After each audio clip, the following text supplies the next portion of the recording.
بسم اللہ الرحمن الرحیم۔ الحمدللہ نصاب الصرف کا سبق نمبر 5 جاری ہے، اور میں نے جو ہے اسم فعل حرف مصدر مشتق جامد اس کے بارے میں بتا چکا ہوں۔ اس کے بعد پھر سوالات و مشق یہ بھی الحمدللہ ہمارے ہو چکے ہیں۔ آخری والا جو دیکھیے الف لکھا ہے، الف لکھنے کے بعد پھر دیکھیں با لکھا ہے، تو با جو ہے اس کے بارے میں آج میں انشاءاللہ بتاؤں گا۔ اس میں بتا رہے ہیں درج ذیل، ذیل کا مطلب ہوتا ہے نیچے، درج مطلب لکھے ہوئے، درج ذیل اسما میں سے، اسما یعنی اسم، درج ذیل اسموں میں سے مصدر مشتق اور جامد جدا جدا کریں۔ اب یہ بتانا ہے کہ کون سا لفظ مصدر ہے، کون سا لفظ جامد ہے، کون سا لفظ جو ہے مشتق ہے۔ تو آپ سماعت کر لیں۔ بیت کا مطلب ہوتا ہے گھر، یہ ایک ایسا لفظ ہے کہ نہ مصدر سے بنا ہوا ہے اور نہ یہ خود مصدر ہے کہ اس سے دوسرے بنے، تو یہ کیا ہوا؟ جامد ہوا۔ کوئی بھی لفظ ہے اس کے بارے میں ہمیں غور کر لینا ہے کہ وہ مصدر ہے، جامد ہے، مشتق ہے، ان تین کے علاوہ چوتھا نہیں ہوگا۔ باب، باب کا مطلب دروازہ ہوتا ہے، تو یہ بھی جامد ہے۔ مفتوح کھلا ہوا، تو یہ جو ہے مشتق ہے، اس میں مفعول ہے، مشتق کہیں گے اس کو۔ فہم مطلب سمجھنا۔ اچھا، مصدر کو سمجھنے کا ایک طریقہ یہ بھی ہے، دیکھیں سمجھنا، آخر میں نا جو آیا نا، یہ بھی اردو میں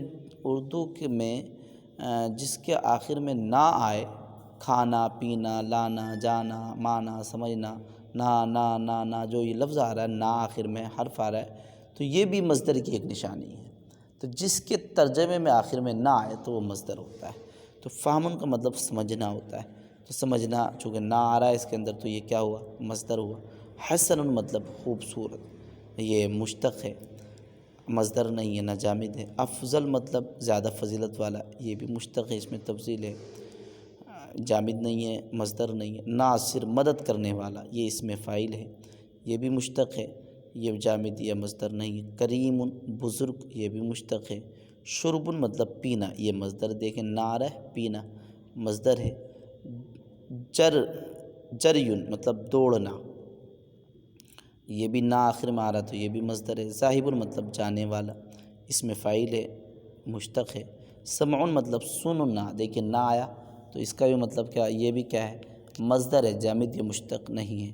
مکتوبن، اس کا مطلب ہوتا ہے لکھا ہوا خط، تو یہ بھی جو ہے مشتق ہے، جامد یا مصدر نہیں۔ اب سوال پیدا ہو رہا ہوگا کہ یہ کیسے پہچانیں گے؟ تو ہم آگے سبق ہمارے جیسے بڑھتے جائیں گے، ہم انشاءاللہ اس کو سمجھنے کی کوشش کریں۔ سمجھ نہیں آئے تو ہم پریشان نہ ہوں، بلکہ کوشش کو جاری رکھیں۔ وہ کل میں نے بڑی پیاری بات پڑھی کہ کوشش کرنے والا اپنی منزل کو پا ہی لیتا ہے، کوشش کرنے والا کامیاب ہو ہی جاتا ہے۔ تو بہرحال ہمیں کوشش کرنی ہے۔ اب جیسے سمجھ نہیں آ رہا تو اس کو چھوڑنا نہیں ہے، بلکہ جو الفاظ میں اوپر بول رہا ہوں تو کم از کم وہ الفاظ تو آپ کی زبان پر آ جانے چاہیے۔ تو بہرحال ہمیں سبھی یاد کرنا ہے، لیکن ایک میں دوسرا آپشن بتا رہا ہوں کہ اگر بائی چانس کسی کو یاد نہیں ہو رہا ہے تو اس کی وجہ سے وہ پیچھے نہیں ہٹے، وہ چھوڑے نہیں یاد کرنا کہ ارے یار یہ تو سمجھ میں نہیں آ رہا، چھوڑو، بلکہ وہ صرف الفاظ کو یاد کر لے۔ جو میں الفاظ بولتا ہوں نا، جیسے مصدر، جامد، مشتق، تو ان کی ڈیفینیشن یاد نہیں ہو رہی ہے تو کم از کم ان کے نام تو یاد ہونے چاہیے، اسم، فعل، حرف۔ اسی طرح اوپر جو ہم نے سنا ہے 6 اقسام، 6 اقسام، 7 اقسام، سمجھ میں نہیں آ رہا تو کم از کم نام ہمیں ضرور پتہ ہونے چاہیے۔